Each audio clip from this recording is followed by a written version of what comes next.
श्री कृष्ण वंदे जगत गुरु। मैं कैलाश चंद्र शास्त्री एक बार फिर से आप सभी का अपने चैनल संस्कृत शिक्षा चैनल पर हार्दिक अभिनंदन करता हूं, स्वागत करता हूं।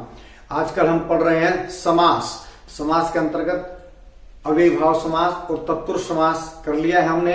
आज हम कर रहे हैं तत्पुरुष समास का पहला भेद, जिसका नाम है कर्मधारय तत्पुरुष समास। तो कर्मधारय तत्पुरुष समास की ओर आगे बढ़ें उससे पहले वही आपसे विनम्र निवेदन कि यदि आपने अभी तक मेरे इस चैनल को अर्थात संस्कृत शिक्षा चैनल को सब्सक्राइब नहीं किया है तो कृपया सब्सक्राइब कर लीजिएगा। साथ में बेल आइकन का बटन अवश्य दबाइएगा ताकि भविष्य में आने वाली सभी वीडियो का नोटिफिकेशन सबसे पहले आपको प्राप्त हो सके।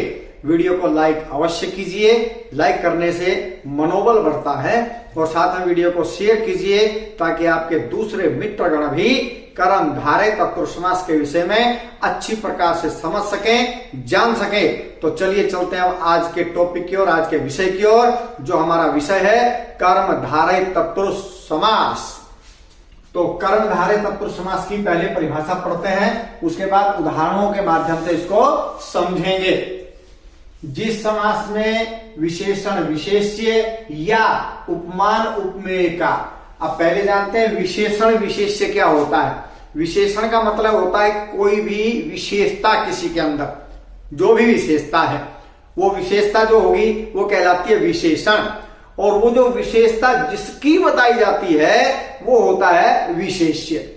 तो जिसकी विशेषता बताई जाए वो विशेष्य, और उसकी क्या विशेषता है उसको बताने वाला शब्द होता है विशेषण। ठीक है जी।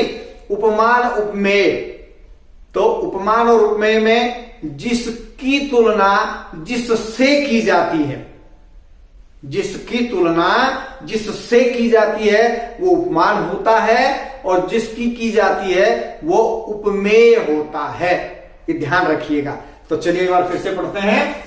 जिस समास में विशेषण विशेष्य या उपमान उपमेय का एक साथ प्रयोग होता है, यानी कि विशेषण विशेष्य का एक साथ प्रयोग होगा, यानी कि उसकी विशेषता बताई जाएगी, जिसकी विशेषता बताई जाएगी वो भी रहेगा और विशेषता बताने वाला शब्द भी साथ में रहेगा। और या फिर उपमान उपमेय रहेगा, यानी कि जिसकी तुलना जिससे करनी है दोनों एक साथ रहेंगे। अर्थात या तो विशेषण और विशेष्य रहेगा या उपमान और उपमेय रहेगा। तो जहां पर इस प्रकार की जुगलबंदी हो, विशेषण विशेष्य की, उपमान और उपमेय की, वहां पर कर्मधारय तत्पुरुष समास होता है। तो चलिए उदाहरणों के माध्यम से समझते हैं। महादेव है, दो पद हैं, पूर्व पद महा, दूसरा पद देव। तो देव कैसा है? महान। महान उसकी क्या है? विशेषता। तो देव क्या हुआ? विशेष्य। और विशेषण क्या हुआ? महा, अर्थात महान। तो विग्रह करते हैं अब इसका। तो जहां पर इस प्रकार विशेषण विशेष्य हो, एक पद दूसरे पद की विशेषता बताए, तो वो होता है कर्मधारय तत्पुरुष समास। महादेव, महान च असौ देव, ये हुआ इसका विग्रह। और समास का नाम क्या होगा?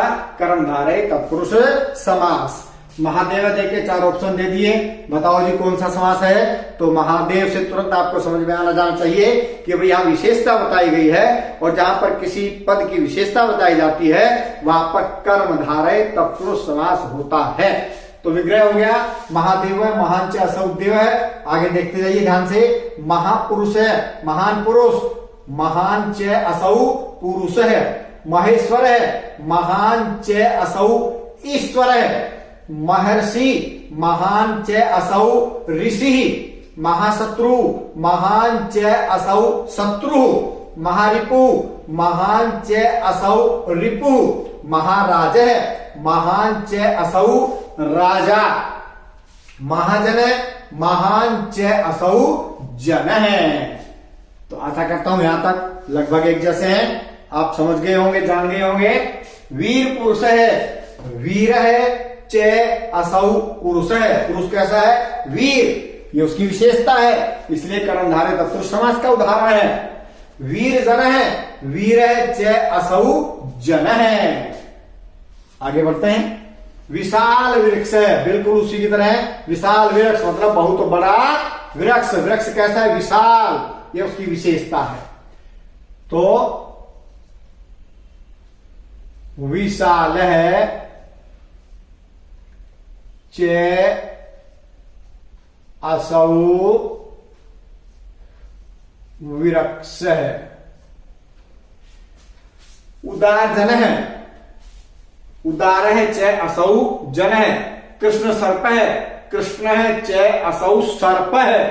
महादेवी, यहां स्त्रीलिंग है, ध्यान दीजिएगा। महान का स्त्रीलिंग बनेगा महती, महती च असौ देवी। असौ जो है पुल्लिंग में ही बनता है, असौ स्त्रीलिंग में ही बनता है, इसलिए कहा महान महती च असौ देवी। महारानी, महती च असौ, रानी के स्थान पर आएगा राज्ञी, स्त्रीलिंग। महती च असौ राज्ञी। नीलोत्पलम, अब ये नपुंसकलिंग है तो क्या लिखेंगे? उत्पल, उत्पल माने कमल, कैसा है? नीला। नीलम च तत् उत्पलम, जो नीला कमल है। उत्पल कैसा है? नीला। नीलम च तत् उत्पलम, नीलकमलम, नीलम च तत् कमलम। पीतांबरम, पीतम च तत् अंबरम। जीर्णोद्यानम, जीर्णम च तत् उद्यानम। रक्तोपलम, रक्तम च तत् उत्पलम।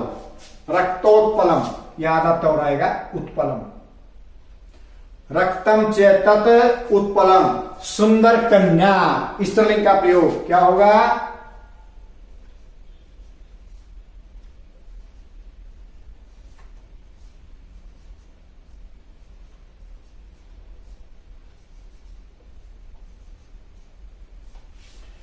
सुंदरी जैसा कन्या। तो चलिए आगे बढ़ते हैं। धारय समास के कुछ और उदाहरणों को देख लेते हैं। महाकंपनम, महान कंपन। महत कंपनम, विशेषण और विशेष्य दोनों में एक जैसी विभक्ति होती है। पुल्लिंग है तो पुल्लिंग दोनों में, स्त्रीलिंग है तो स्त्रीलिंग दोनों में, नपुंसकलिंग है तो नपुंसकलिंग दोनों में, दोनों नपुंसकलिंग है। महत कंपनम। दारुण विभीषिका, विभीषिका कैसी? दारुण। विभीषिका स्त्रीलिंग है तो दारुण का स्त्रीलिंग बनेगा क्या? दारुणा। विभीषिका।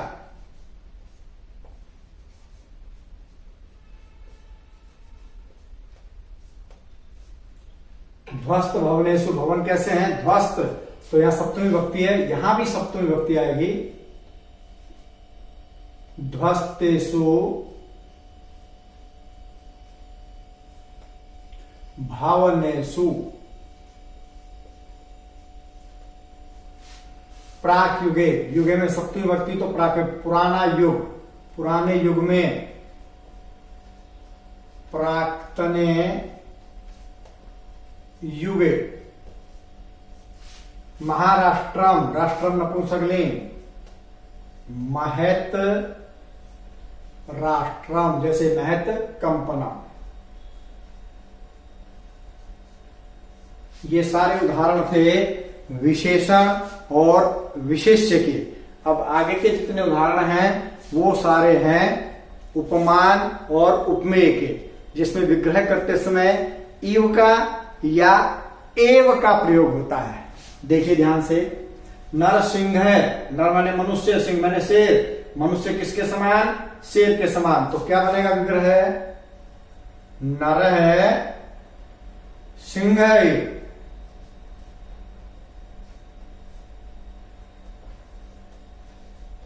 नर है सिंह है, मनुष्य शेर के समान। नर सब है, नर है ऋषभ है एव। आगे देखिए ध्यान से। नर शार्दूल है, नर है शार्दूल है एव। पुरुष सिंह है, पुरुष है सिंह है एव। नर व्याघ्र है, नर है व्याघ्र है एव। मुख चंद्र है, मुखम चंद्र इव। नर पुंगव है, नर है पुंगव इव। राजर्षि, राजा ऋषि इव। मुख कमलम, मुखम कमलम इव। घनश्याम है, यहां ध्यान रखिए अब, घनश्याम है, घन इव श्याम है। बादल के समान काला, घन इव श्याम है। यहां पर जहां इव बाद में आ रहा था, यहां ध्यान रखें, घन श्याम है, बादल के समान काला, तो के समान घन इव श्याम है। ठीक है जी। यहां किसके समान था? मनुष्य सिंह के समान, नर है, सिंह है, इव। ध्यान रखिएगा। हिम शिशिरम, हिमम शिशिरम इव। विद्युत चपला, विद्युत इव चपला। विद्युत माने बिजली के समान, विद्युत है। हिमम इव शिशिरम, इव बीच में आएगा, विद्युत।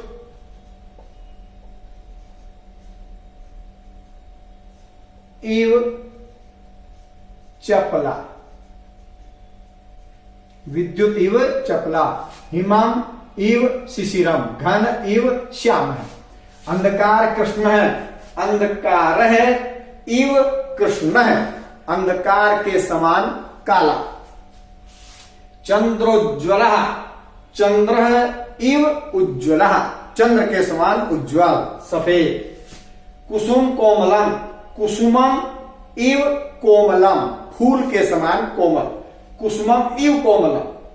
राजीव लोचनम, राजीव है इव लोचनम, राजीव के समान लोचन, कमल के समान लोचन, आंख।